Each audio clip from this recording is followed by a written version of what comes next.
anywhere in this world is bound to raise dust, because all of us want to be candidate of the party. So it does not necessarily mean it is a division in the party. It is that everybody wants to be candidate of the party. And my contention has always been that, look, after the primaries, all of us must allow the dust to settle, and we must come together in the interest of the party to now move ahead for the main election. And I want to believe if about 24 of us contested, and only one person who was necessarily not a member of the party in the first instance, because we knew when he came into the party, decided to go to another party to go and run, that does not mean that we had division in the party. The gentleman who went and said he went to AD, and that is Shola Oke, he was necessarily not a member of this party from the onset. If you remember, we had an election where we had a federal election which brought out the president, Muhammadu Buhari. This gentleman campaigned against Buhari, campaigned against APC. When? At what point did he become member of APC? He just felt he could use APC, use money, and see probably can win people's mandate and use APC as a vehicle to achieve his ambition. But when it failed, he left. I don't see that as fractionalizing the party. That's the governor-elect, Rotimi Akeredolu, senior advocate of Nigeria. Well, for the man who came second in the race, another senior advocate of Nigeria, former Attorney General of Ondo State, Mr. Jegede of the PDP, his views are that INEC did not do well to give a level playing field for him and his party.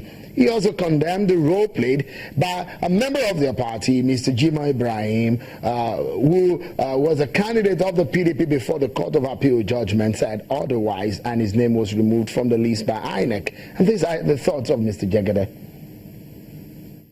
For God's sake, I spoke at length about card reader.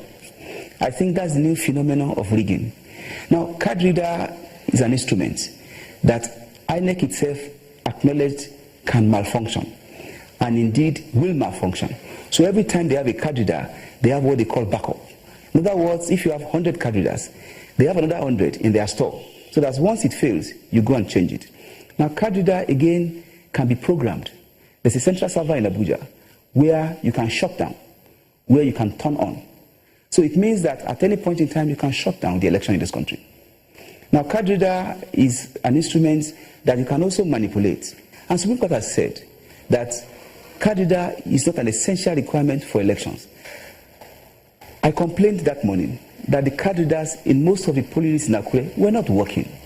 And I spoke to the REC, and he said he's asked them to allow people to vote, even if card readers did not function, so that they can use incident forms.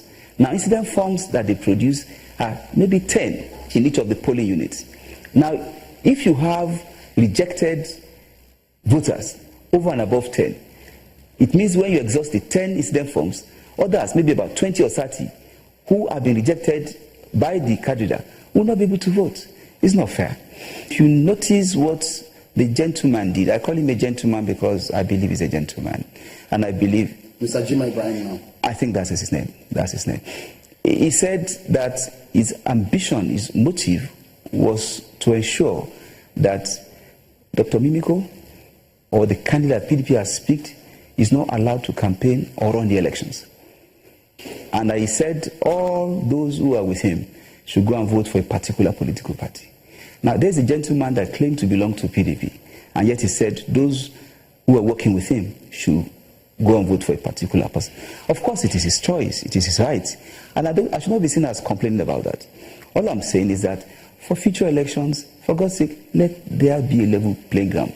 Nigerian project is bigger than any individual. It's bigger than any government. It's about our future in this country. Well, that's Mr. Jegede of the PDP. Let's get a perspective from another party, a third party in the race, the party which came third. The Alliance for Democracy has also reacted to the outcome of the election. A chieftain of the party, Mr. Bola Ilori, told Channels Television that there were heavy inducement of voters with cash, which he blamed on the level of poverty in the state and perhaps the inability of government to pay salaries of several months. The result that emanated from Ondo State gubernatorial election is not a reflection of whether acceptance or popularity or anything, but a reflection of the financial, a certification, official certification, or the financial standing of each of the political party. And honestly, am I blaming APC? No.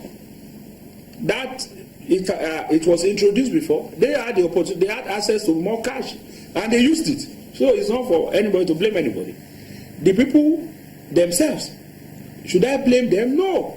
This is a state where people have not earned salary in the last 6 months. So 5,000 was shared per person by APC. PDP shared 10,000. So as it is, this is a state where people have not earned salary for 6 months. So 5,000 is a whole lot of money.